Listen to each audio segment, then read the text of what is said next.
तत्सवितुर्वरेण्यं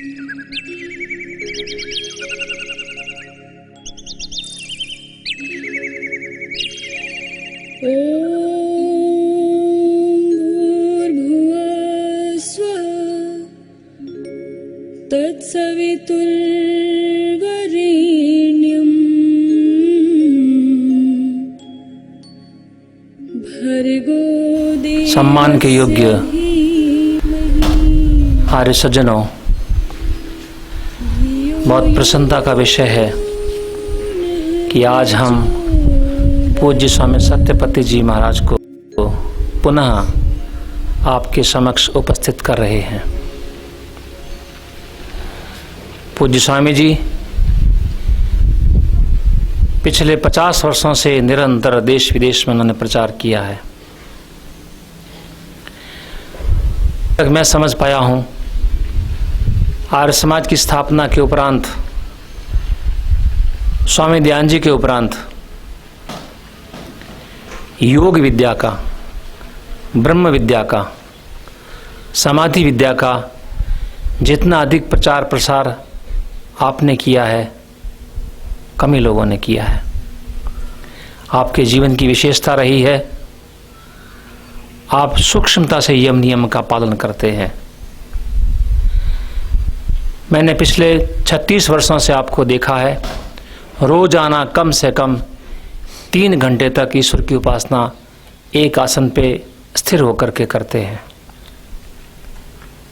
दिन भर ईश्वर प्रणधान बनाए रखना, राग द्वेष से रहित होकर के मधुर व्यवहार करना, ईश्वर के प्रति, वेद के प्रति, ऋषियों के प्रति अगाध श्रद्धा,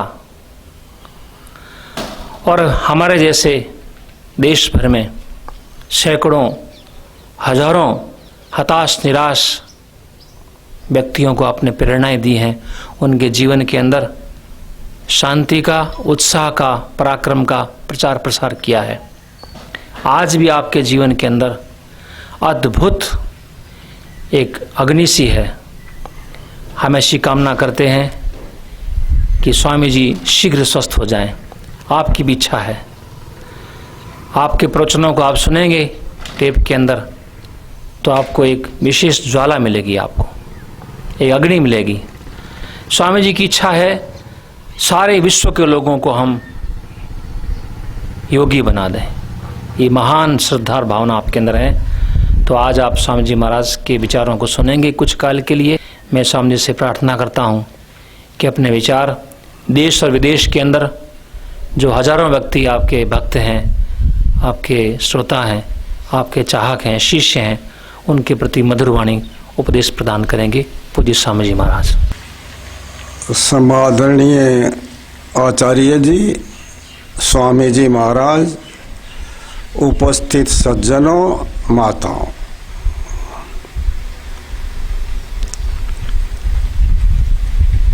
अपने पूर्व के सत्संग में मैंने आपके समक्ष ईश्वर के और हमारे 5 संबंध बताए थे।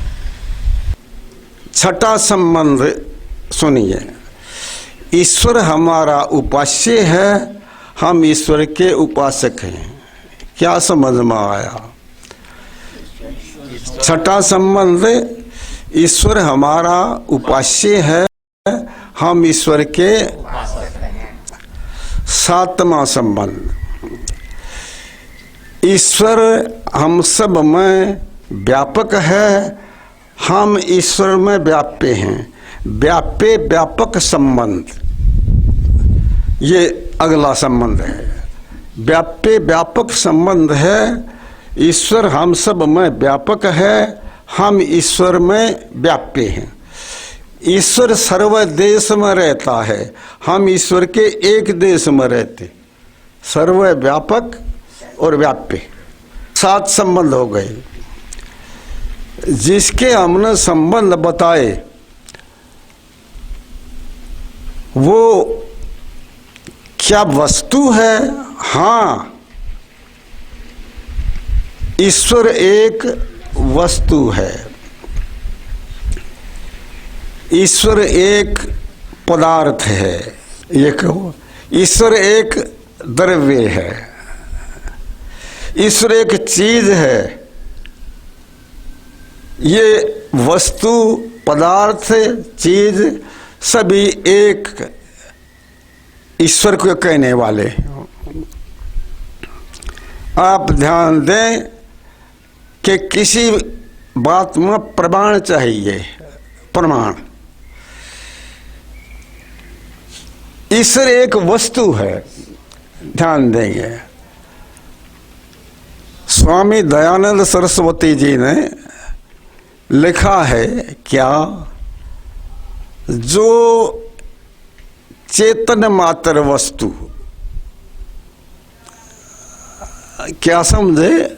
जो चेतन मात्र वस्तु ईश्वर के लिए आया है। ईश्वर कैसा है? जो चेतन मात्र वस्तु, याद रखना। ईश्वर वस्तु है और वो चेतन है।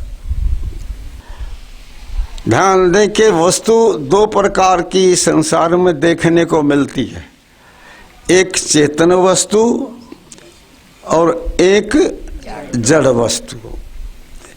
ईश्वर जड़ वस्तु नहीं है, चेतन मात्र वस्तु। आपके मन में विचार उठते होंगे कि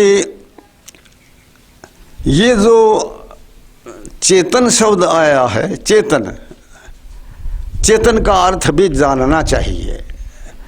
चेतन कहते हैं जिसमें ज्ञान हो, जो अनुभव करता हो, जानता हो, ज्ञान गुण जिसमें हो वो चेतन। ये जड़ वस्तु है और मैं जीवात्मा एक चेतन वस्तु। आप सभी चेतन वस्तु हैं, ये जड़ वस्तु। ईश्वर एक चेतन वस्तु है। आप ध्यान दें कि देखो